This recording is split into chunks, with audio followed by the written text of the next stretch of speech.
반갑습니다. 우리 서로 옆에 분과 인사하는 시간을 갖도록 하겠습니다. 옆에 분과 인사할 때 영이 아리따운 당신을 내가 참 좋아합니다. 우리 서로 인사하십시다. 우리 유아실도 함께 인사합시다. 영이 아리따운 당신을 내가 참 좋아합니다.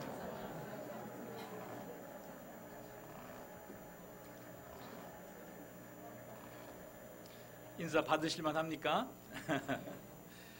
네.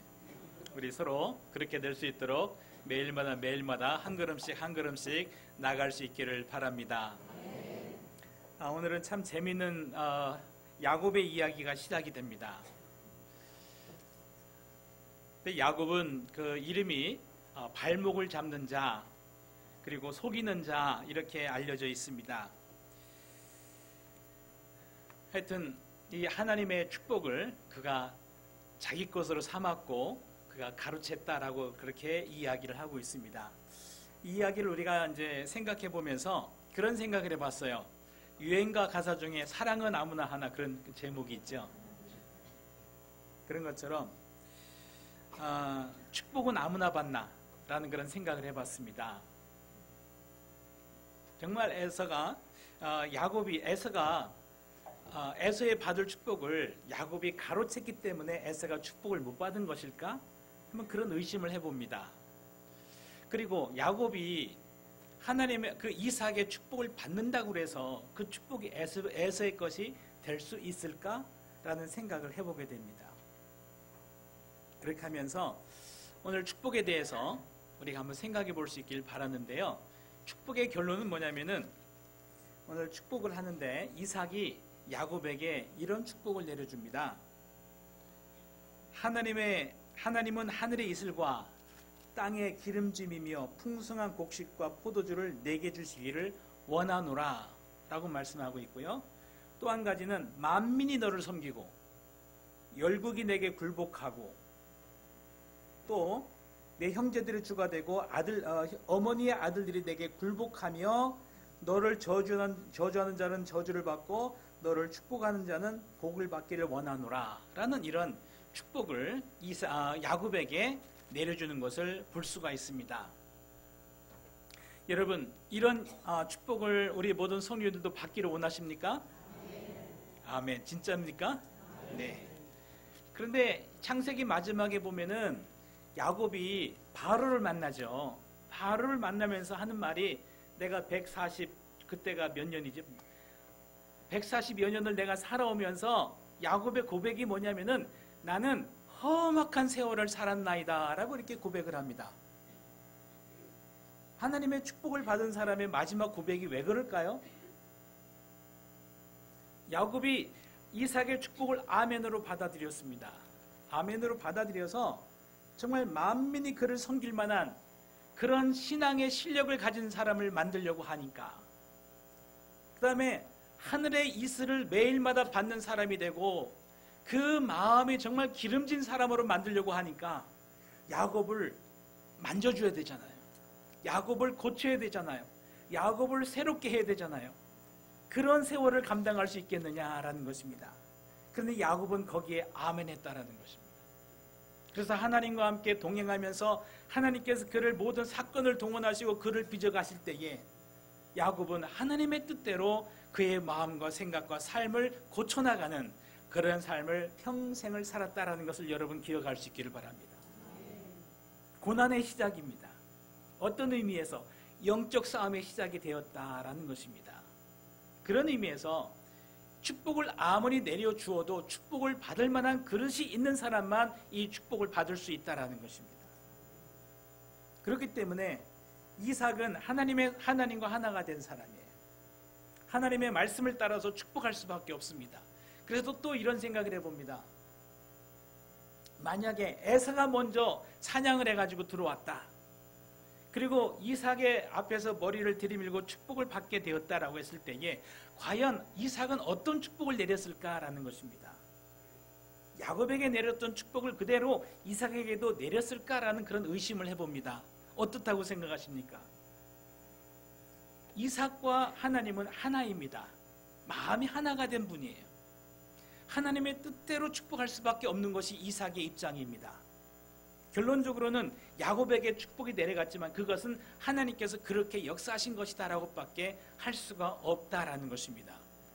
준비된 그릇에 축복을 내려줄 수밖에 없는 것이 신앙의 이치다라는 것입니다. 그래서 결론으로는 이삭이 먼저 도착해서 아버지에게 축복을 받는다라고 이렇게 머리를 뒤로 밀었어도 에서에게 내릴 수밖에 없었던 그 나중에 나오는 그 축복 있죠. 그 이야기를 에서에게 할 수밖에 없었을 것이다 라는 것은 저의 생각입니다. 그래서 오늘 이 야곱이 축복받는 이 대목을 통해서 우리가 은혜 받을 수가 있습니다. 왜냐하면 야곱은 축복을 받을 수 있는 자격이 없는 사람이에요. 그런데 어떻게 축복을 받을 수 없는 그런 사람이 어떻게 축복을 자기 것으로 삼아내는가라는 것을 통해서 우리는 하나님 앞에 하나님의 축복을 받을 수 없는 이방인이었습니다. 그럼에도 불구하고 하나님께서 우리를 자녀로 삼아주셨고 하나님의 백성으로 삼아주셨는데 우리가 또 어떻게 하나님의 그런 축복을 우리 것으로 삼을 수 있는가라는 것을 오늘 말씀을 통하여서 우리가 배울 수 있다라는 사실입니다. 그리고 아까 얘기한 것처럼 그 축복의 내용은 사실은 어마어마한 축복입니다. 하늘의 이슬이 야곱에게는 내렸다라는 것이에요. 근데 그 이슬은 하나님의 은혜거든요. 그 은혜라는 것은 특별한 것이 아닙니다. 일상의 환난과 일상의 사건이 야곱에게는 하나님의 은혜로 내린다라는 사실입니다. 여러분, 우리 삶에서 아픔이 있고 시련이 있고 고통이 있습니다. 눈물이 있습니다.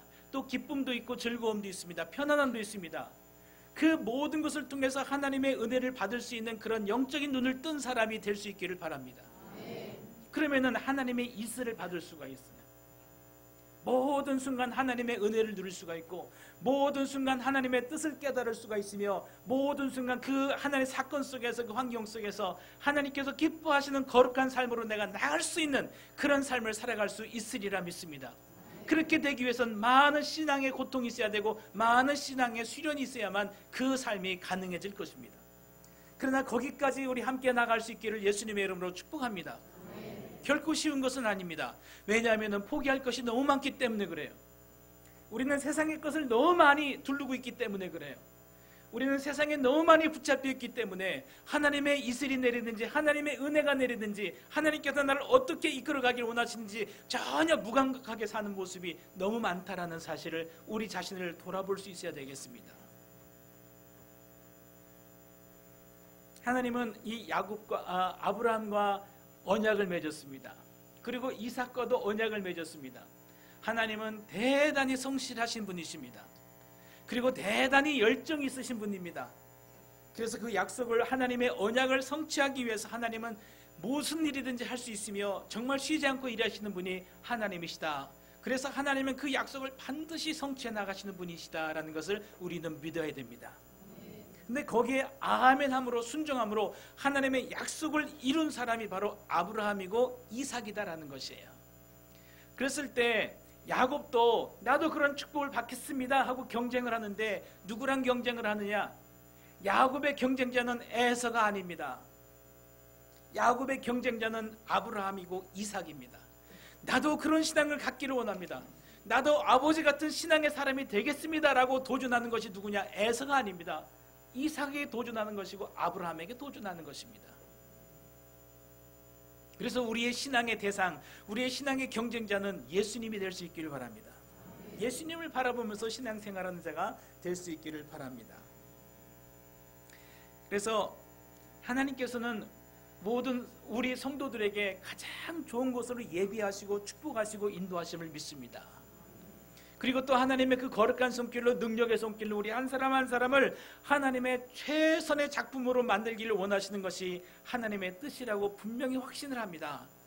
그러나 문제는 뭐냐면은 내가 그 손길에 순종을 하느냐, 하나님의 그 은혜에 내가 화답을 하느냐, 그리고 내가 신앙의 올바른 선택을 해나가느냐라는 것은 바로 우리의 숙제다라는 것입니다.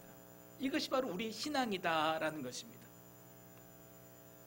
자, 그런데 야곱이 어떻게 이 이삭을 통해서 내려오는 하나님의 축복을 자기 것으로 삼아내느냐라는 것을 통해서 우리는 어떻게 하나님 앞에 우리의 축복을 받아낼 것인가라는 것을 오늘 말씀을 통해서 한번 나눠보도록 하겠습니다.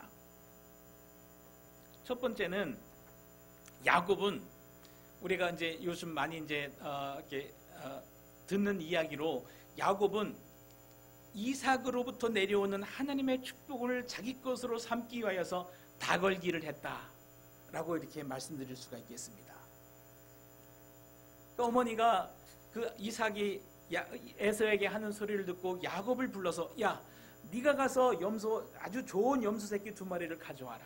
내가 별님을 만들어 줄 테니까 네가 그걸 들고 아버지에게 가서 네가 아버지의 축복을 받아라 라고 이 야곱에게 이야기를 합니다. 그러니까 야곱이 하는 말이 그러다가 이것이 발각이 되면 축복이 아니라 내가 도리어 저주를 받을까 내가 두렵습니다 라고 이야기하니까 걱정하지 말고 그 모든 것은 다 나에게 맡기고 가서 그렇게 내 말대로 시행하라 라고 이야기합니다. 그러니까 야곱이 그대로 시행하는 것을 볼 수가 있습니다. 여러분, 하나님의 축복을 받는다는 데는 축복을 받기 위해서는 정말 모험이 필요하고 도전이 필요합니다. 우리 성도님들도 정말 모든 것을 다 걸고 하나님의 축복을 내 것으로 삼겠다라는 그런 결단이 있기를 바랍니다. 근데 그 결단이 쉽지 않을 겁니다. 왜냐하면 모든 것을 다 걸어야 되는 거예요. 그래서 진실로 우리가 정말 하나님의 은혜를 누리는 천국 백성으로서의 그 천국 백성으로서의 삶을 온전히 살기 위해서 우리가 어떤 결단을 해야 되는가 하면 하나님의 축복을 받는다는 것은 세상이나 세상이 주는 축복을 포기하는 것과 같습니다. 그래도 과연 하시겠습니까? 그런데 오해하지 않기를 바랍니다. 포기한다는 것은 뭐냐면은 산으로 올라가는 것이야. 머리 깎고 산으로 올라가는 것을 의미하는 것은 아닙니다. 그것을 의미하는 것이 아니라 그것을 하나님께서 나에게 주신 수단으로 쓰겠다라는 것입니다. 물질도 건강도 모든 삶의 것도 내가 하나님의 축복을 받는 그 사람이 되기 위하여서 그것을 위한 도구로 수단으로 활용으로 쓰겠다라는 것을 여러분 항상 생각할 수 있기를 바랍니다. 그래서 하나님의 축복을 받겠다라는 것은 뭐냐면은 오직 하나님 한 분만으로 내가 만족한 삶을 살겠습니다라고 인생의 방향을 바꾸는 것입니다. 야곱은 오랫동안 그러한 이 축복을 받기를 꿈을 꿔왔습니다. 형에게 장자권을 뺏어놓고 그 다음에 그 꿈을 가지고 준비를 해왔다라는 것입니다. 그리고 그 기회가 왔을 때 자기 것으로 삼는 그러한 도전을 해나간 것을 여기에서 볼 수가 있습니다. 여러분, 우리 자녀들이 이제 유치원에 다니기 시작하면 그때부터 이제 투자가 나가기 시작합니다.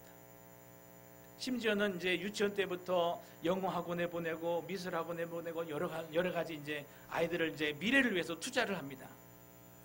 이제 초등학교, 중학교 때 가면 그 투자가 그냥 결정이 이루어가지고 얼마나 많은 투자가 이루어지는지 모릅니다. 그런데 아이가 그렇게 변화됐느냐라는 것은 그 다음 문제지만 그래도 효과가 있던 없던 거기에 모든 것을 다 투자하는 것을 볼 수가 있습니다. 그것을 생각해 보면서 여러분, 우리 자녀들이 정말 하나님의 성품의 하나님의 말씀을 배우고 하나님의 말씀대로 그리스도의 성품의 사람으로 만들어 가기 위해서 우리 자녀들을 그런 사람을 만들기 위해서 정말 우리의 물질과 우리의 시간과 우리의 모든 것을 우리 자녀를 위해서 그렇게 투자해 줄 수 있겠습니까? 내 자신이 그런 사람 되기 위해서 내가 가진 물질과 내가 가진 시간과 내가 가진 모든 것을 거기에 전부 다 투자할 수 있겠습니까?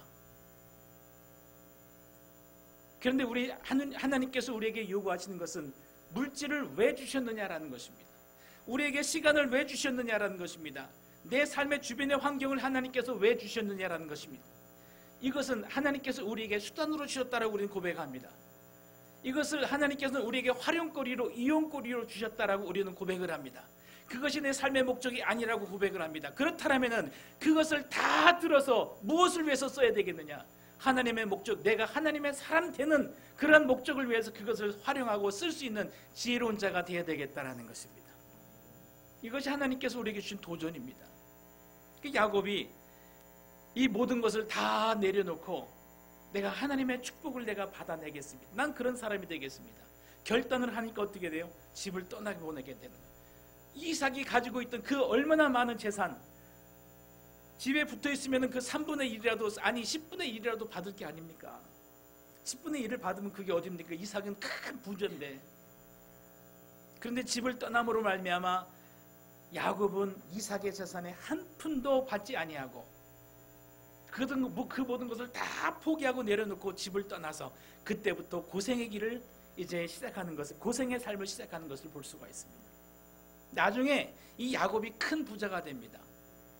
야곱이 큰 부자가 되는데 그 모든 재물과 그 모든 소유는 하나님의 은혜로 새롭게 내려주신 하나님의 선물인 것을 믿으시기 바랍니다. 그래서 우리가 영의 지식을 쌓고 예수 그리스도의 성품의 사람을 만들기 위해서 많은 것을 투자할 수 있고 더 많은 시간을 투자할 수 있는 생각을 품게 되는 날이 빨리 우리 성도님들의 삶에 속히 올 수 있기를 바랍니다. 다시 한번 말씀드리겠습니다. 다른 어떤 것보다도 내가 그리고 우리 자녀들이 예수 그리스도의 성품을 입기 위해서 하나님의 영의 지식을 온전히 쌓기 위해서 거기에 더 많은 정성과 더 많은 물질과 더 많은 시간을 들여서 투자할 수 있는 그런 날이 속히 올 수 있기를 축복합니다. 그 다음에 리브가는 야곱에게 그 맏아들의 장자의 옷을 입혀 주었습니다. 우리가 하나님 앞에 이 말씀을 적용해서 생각해 본다면은 아버지의 축복을 받으러 하나님 앞에 나가기 위해서는 우리가 있는 모습 그대로 나가서는 안 됩니다. 맏아들의 옷을 입어야 됩니다. 우리에게 있어서 맏아들은 누구십니까? 우리에게 있어서 맏아들은 예수 그리스도가 맏아들이다라는 것이죠. 독생자, 하나님의 독생자 바로 예수 그리스도. 우리는 하나님의 양자된 자다 이렇게 고백을 할 수가 있습니다.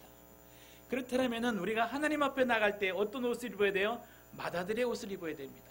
예수 그리스도의 옷을 우리도 빌려 입을 수 있어야 되고 훔쳐 입든지 빌려 입든지 하여튼 예수 그리스도의 옷을 우리도 입을 수 있어야 되겠다라는 것입니다. 그러면은 그 옷을 어떻게 입을 수가 있겠습니까? 어머니께서 그 옷을 이렇게 보관했다가 입혀주는 거예요. 그래서 어머니라는 것은 항상 교회를 말하는 겁니다. 교회를 통하여서 우리가 배우고 새롭게 되고 또 훈련하여서 예수 그리스도의 옷을 입어야 되는데 옷이라는 것은 의로운 삶을 말합니다. 예수님의 33년간의 삶은 참으로 의로운 삶이셨습니다. 누가 볼 때요? 하나님이 볼 때 의로운 삶이셨습니다. 사람들이 볼 때는 예수님의 삶은 의로운 삶이 아니었어요. 왜냐하면 가난하기 때문에. 왜냐하면 이루는 것이 없는 것 같기 때문에. 세상 사람들이 볼 때는 예수님의 삶은 본받고 싶지가 않아요. 말구에서 태어났고 가난한 집에서 태어났고 권력도 없고 아무것도 없고 예수님의 삶을 본받고 싶지 않고 그것을 자기 것으로 삼고 싶지 않아요. 그런데 하나님께서 보실 때는 예수님은 하나도 죄가 없는 의로운 삶을 사셨다라는 것입니다. 그래서 우리도 그 예수 그리스도의 의로움을 입을 수 있어야만이 하나님 앞에 나아갈 수 있다는 사실을 믿으시기 바랍니다. 어떻게 하면 우리가 예수 그리스도의 의로운 옷을 입을 수 있겠습니까? 옷이라는 것은 행실을 말합니다. 우리의 행동을 말합니다. 우리의 행동이, 우리의 삶이 의로워져야 되겠다라는 것입니다. 예수님은 매 순간순간 하나님과 하나님의 뜻을 따라서 순종하는 삶을 사셨습니다. 그래서 심지어는 예수님께서 행하는 것 자체가 무의식으로 행하든 어떻게 행하든 아무렇게 행하든 예수님의 삶은 의로운 삶이다라고 평가를 합니다. 왜냐하면 예수님의 마음이 하나님의 마음이고 하나님의 뜻이 예수님의 그 심령 중심에 있기 때문에 무슨 일을 하더라도 하나님의 뜻을 이루는 삶을 예수님께서 사셨다라는 것입니다. 이런 삶을 우리도 꿈꿀 수 있기를 바랍니다. 그래서 하나님의 말씀이 내 안에 깊이 내려 있어서 깊이 잠겨 있어서 모든 사건 속에서 하나님의 말씀이 생각나고 그 말씀을 묵상하면서 사건을 보니까 하나님의 뜻이 깨달아지는 거예요. 왜 이런 나에게 이런 고통을 주셨는지 그것이 지혜로 떠오르는 거예요.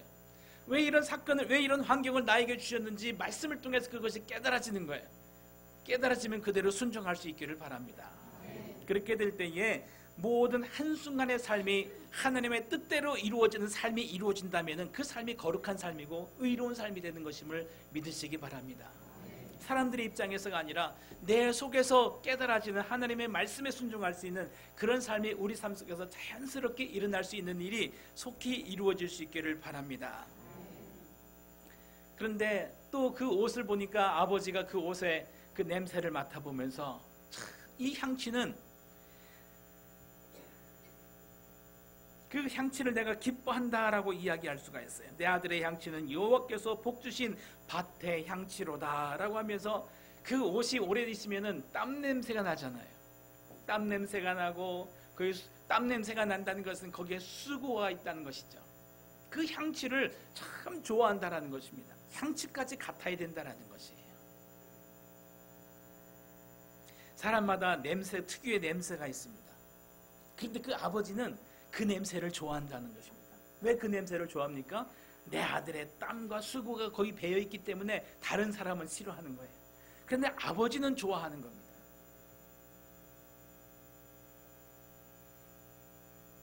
여러분, 예수 그리스도의 의로운 삶을 우리가 살기 위해서는 거기에는 우리의 수고가 필요하고 우리의 눈물이 필요하고 때로는 우리의 땀과 또 때로는 우리의 피의 흘림까지도 필요합니다. 예수 그리스도의 향취가 내 삶을 통해서 드러나려면은 눈물과 땀의 수고뿐만 아니라 거기에는 우리의 피 흘림까지도 있어야 된다는 것입니다. 사람에게 있어서 가장 힘든 일이 무엇이겠습니까? 극한 직업에서 막 그 일을 하는 것도 굉장히 힘든 일일 것입니다. 어떤 큰 사명이 나에게 주어져서 그 사명을 이루어가는 것도 참 어려운 일일 것입니다. 그런데 세상에서 가장 힘든 것은 자기 자신을 고치는 거예요. 자기 자신을 바꾸는 것이 세상에서 가장 어렵습니다. 여러분 자녀, 여러분 뜻대로 이렇게 만들어지십니까? 학교에서 이렇게 아이들을 가르쳐 보지만 1년 동안 기도하면서 1년 동안 정말 사랑하면서 모든 정성을 기울였는데 변화되지 않는 모습을 보면 너무 제가 무력합니다. 하나님, 제가 능력이 없습니다. 제가 무력합니다. 어떻게 하면 좋습니까? 그러나 포기하진 않겠습니다. 하나님 도와주십시오. 항상 기도하는 마음으로 들어갑니다. 그렇게 하면서 생각되는 것이 뭐냐면, 내 자신이 변화되지 않아서 내가 저 아이를 만날 때 내가 저 아이를 학생으로 대하는구나. 만약에 내 자녀로 대한다면 어떻게 내가 저 자녀를 대할까? 라는 그런 생각을 하게 됩니다. 여러분, 그래서 결론은 그겁니다. 세상에서 가장 힘든 일은 자기를 바꾸는 것이다. 자기를 변화시키는 것이 세상에서 가장 힘든 일이다라는 것이에요. 그런데 무엇을 보고 바꾸냐? 말씀을 통해서 예수 그리스도를 바라보면서 예수 그리스도의 삶을, 의로운 삶을 바라보면서 하나님, 나도 저런 삶을 살게 해주세요 하는데, 하나님께서는 분명히 우리에게 말씀하셨어요. 그리스도의 피를 통하여서, 예수 그리스도의 십자가의 공로를 통하여서 우리를 하나님의 거룩한 자녀로 삼으셨다. 거룩한 하나님의 천국 백성으로 삼으셨다. 내가 너를 거룩하게 했다라고 주님께서 말씀하셨습니다. 이 말씀을 우리는 보는 눈으로 믿는 것이 아니라 이 말씀을 믿어야 됩니다. 우리가 확실하게 믿어야 돼요. 그거는 우리의 존재를 그렇게 만드셨다라는 것이에요. 존재를 그렇게 만드셨다라는 것이에요. 그런데 삶은 그렇게 안 나갑니다. 그것이 문제다라는 것이죠. 그리고 의로운 삶이 내 삶에서 이루어지지 않는다라는 것이에요. 그러면은 하나님께서 우리를 빚으시기 위해서, 이 야곱을 빚으시기 위해서 지금부터 작업에 들어갔는데, 야곱의 일생을 통해서 하나님께서 계속해서 그에게 관여하시고 함께하시고 노력하시고 열정을 해가지고 야곱의 삶에 함께하시는 하나님의 손길을 앞으로 우리가 보게 될 겁니다. 마찬가지로 우리가 기도하고 하나님을 떠나지 아니하고 말씀 안에 거하면 하나님께서 쉬지 아니하고 우리의 삶을 통해서 역사해 나가실 것입니다. 왜요? 우리를 축복의 사람으로 만들기 위해서입니다. 밖에 있는 축복은 그거는 때가 되면 사라지는 거고 없어지는 거예요. 천국으로 가져갈 수가 있는 것이 아니에요. 그러나 하나님께서 우리를 만드신 우리의 하나님의 거룩한 성품을 입은 우리의 성품은 영원한 것입니다. 그래서 하나님은 우리를 복된 사람으로 만들기를 원하시는 것이 하나님의 목적입니다. 이것을 위해서 세상의 모든 물질도 동원할 수가 있고 모든 사건도 동원할 각오가 되어 있는 것이 하나님의 마음이시다라는 것을 우리는 꼭 믿어야 되겠습니다. 근데 문제는 뭐냐면은 우리가 그렇게 변화되는 것이 힘들다라는 것이에요. 그래서 우리가 하나님의 자녀로서 이 예수님의 이 거룩한 의의 삶을 우리가 본받아야 되겠는데, 존재적으로는 그렇게 의롭게 만드셨다라는 것이에요. 우리가 자녀를 낳을 때에 그 자녀가 어리고 능력이 없고 대단히 작고 연약하지만 그 아이는 완벽한 인간이라는 것을 우리가 인정하지 않습니까? 마찬가지로 우리도 그리스도 안에서 완벽한 하나님의 백성입니다. 그러나 삶은, 능력은 그렇게 나타날 수가 아직은 없습니다. 그렇게 나타나는 분도 있겠죠. 어느 정도 성숙한 사람들은 나타나겠죠. 그러나 그렇지 못한 부분이 참 많다라는 것입니다. 어린아이 같은 그런 모습의 사람들은 아직 연약하여서 삶이 그렇게 변화되지 않는다라는 것. 삶의 모습은 옛사람의 그 습관대로 살게 돼 있다라는 것이에요. 그래서 우리 속에는, 우리의 몸은 여전히, 우리의 겉의 몸은 그대로 있고 있기 때문에 내 몸속에는 육의 소욕이 있습니다. 옛사람의 습성이 있습니다. 세상에 흔들리는 마음이 있습니다. 내 습관, 내 몸의 습관 그대로 남아 있습니다. 하나님께서 우리를 분명히 구원한 건 사실이지만, 그래서 우리의 싸움은 어떤 싸움이 되느냐? 나를 하나씩 쳐서 복종시키고 나를 바꾸기 위해서는 눈물의 기도가 있어야 되는 겁니다. 내 습관을 바꾸기 위해서는 땀의 수고가 있어야 되는 겁니다. 그리고 이 사도 바울이 고백한 것처럼 내가 그리스도와 함께 십자가에 못 박혀 죽었나니 하면서 자기 자신을 십자가에 못 박는, 자기의 나쁜 습관을 십자가에 못 박는, 자기의 언행을 버리기 위해서 자기를 쳐서 복종시키기 위해서 정말 주님 앞에 자기를 십자가에 못 박는 듯한 그런 고백으로 주님 앞에 나가는 그러한 시간이 필요하다는 것입니다. 그게 바로 수고입니다. 그게 바로 땀입니다. 그게 바로 피 흘림입니다. 그게 옷의 향취가 되는 겁니다. 그 향취를 맡을 때에 하나님께서 내 기뻐하는, 내가 좋아하는 향취로다라고 주님께서 말씀하실 수 있는 거예요. 이삭이 그 향취를 맡으면서 기뻐했던 것처럼 하나님께서는 우리가 정말 예수 그리스도를 닮기 위해서 수고한 땀과 그 눈물과 그 피의 흘림을 주님께서 그 냄새를 맡으시면서 귀한 향취로다 라고 하면서 거기에 대한 상급을 주길 원하시는 것이 하나님의 마음인 것을 믿으시기 바랍니다. 그렇게 하면서 이 야곱이 별미를 가지고 아버지 앞에 나가잖아요. 그래서 우리도 하나님 앞에 나갈 때 별미를 들고 나가야 됩니다. 별미라는 것이 어떤 음식이겠습니까? 별미라는 것은 맛있는 음식이에요. 맛있는 음식인데 내가 맛있는 음식이 아니라 아버지께서 맛보실 때에 맛있는 음식을 만들어야 된다는 것입니다. 그럼 그 요리를 누가 해줘야 됩니까? 햇사람의 그 며느리가 해서는 그 맛있는 요리를 만들 수가 없다라는 거예요. 에서가 그 햇사람의 그 딸들을 자기의 아내로 삼아서 결혼을 했거든요. 그런데 이 야곱은 아직은 결혼 안 했습니다만 이제 곧 결혼하러 떠날 겁니다만은 어머니가 대신해서 요리를 해준다라는 것이죠. 어머니는 아까 얘기한 것처럼 교회를 말하는 겁니다. 건강한 교회입니다. 사랑의 공동체가 되어 있고 말씀이 살아있는 그런 교회입니다. 그런 교회에서 정말 변화되고 거기에서 성장하고 거기에서 만들어져 가지고 하나님 앞에 드릴 수 있는 별미가 뭐겠습니까? 우리가 하나님 앞에 드릴 수 있는 별미는 다른 것은 없습니다. 오직 우리의 삶을 드리는 겁니다. 우리의 변화된 삶을 드릴 수밖에 없는 것입니다. 그래서 성도의 거룩하고 아름다운 변화된 삶을 하나님 앞에 드릴 수밖에 없는데 세상에서 가장 아름다운 것은 진실한 사랑인데 그 진실한 사랑은 하나님의 사랑밖에 없습니다. 하나님의 사랑을 받아서 정말 형제와 함께 사랑하는 삶을 살아갔을 때에 그 삶을 하나님께서 받으실 만한 별미다라고 하나님께서 기뻐하시는 것입니다. 우리가 한 걸음 한 걸음 거룩한 우리의 삶이 거룩한 삶으로 한 걸음 한 걸음 걸어갔을 때 그 삶을 하나님께서 깨끗한 음식이구나 라고 기뻐 받으신다라는 것입니다. 거룩한 삶이 어떤 것이 거룩한 삶이겠습니까? 거룩한 삶은 죄가 없는 삶입니다. 우리의 모든 자원을 하나님의 것으로 받아서 하나님의 말씀으로 행하며 하나님의 목적을 위하여서 행할 때에 여러분들이 만지는 모든 일과 모든 물질과 모든 것도 거룩한 것이 될 줄로 믿습니다. 이 거룩한 삶은 세상과 구별된 삶을 말합니다. 또한 기쁨에 넘치는 삶을 살았을 때에 하나님이 그것이 좋아하는, 기뻐 받으실 만한 삶인 것을 믿으시기 바랍니다. 기뻐하는 삶은 다른 것이 아닙니다. 성령 충만한 삶입니다. 성령으로 살아가는 사람이 하늘의 기쁨을 누리면서 살아갈 수가 있는 겁니다. 그런 삶을 하나님께서 기뻐 받으신다라는 것입니다. 그랬을 때 그 아버지가 그 별미를 맛있게 먹고 이제 아들에게 축복을 합니다. 아들에게 축복을 하는데 하늘의 이슬을, 하나님은 하늘의 이슬과 땅의 기름짐이며 풍성한 곡식과 포도주를 내게 주시기를 원하노라, 이렇게 말씀하고 있는 것을 볼 수가 있어요. 이 축복을 야곱이 받았다라는 것입니다.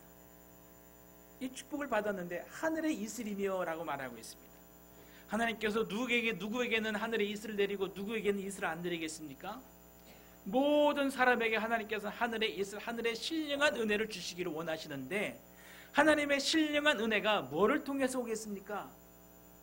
이 세상에 우리의 사건과 삶을 통해서 오는 것이 하나님의 신령한 이슬 같은 은혜인 것을 믿어야 됩니다. 영적인 눈을 뜨지 못하면 그거는 고통일 수밖에 없어요. 나를 괴롭게 하는 것일 수밖에 없어요. 왜 나에게 이런 고통을 주십니까? 왜 나에게 이런 일을 나에게 주십니까? 나 이런 일 싫습니다 라고 하면 하나님의 이슬 같은 은혜를 받을 수가 없어요.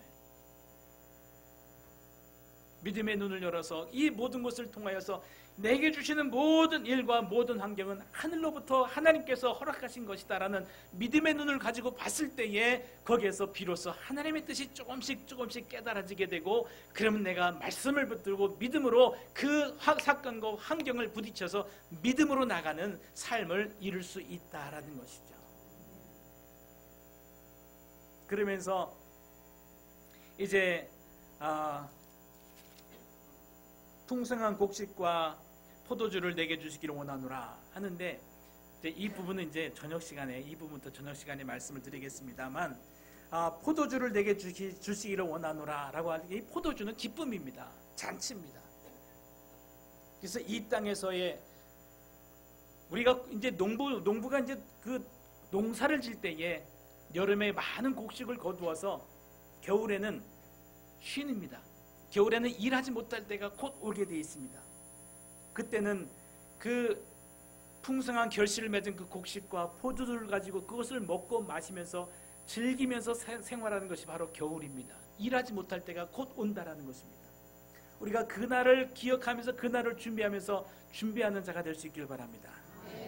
그 시간, 그때 그 나라에 가서 정말 영원히 쉬면서 우리가 천국에서 포도주를 맛보며 주님과 함께 즐거운 잔치자리에 참여하는 우리 성도들로서 준비될 수 있기를 바랍니다.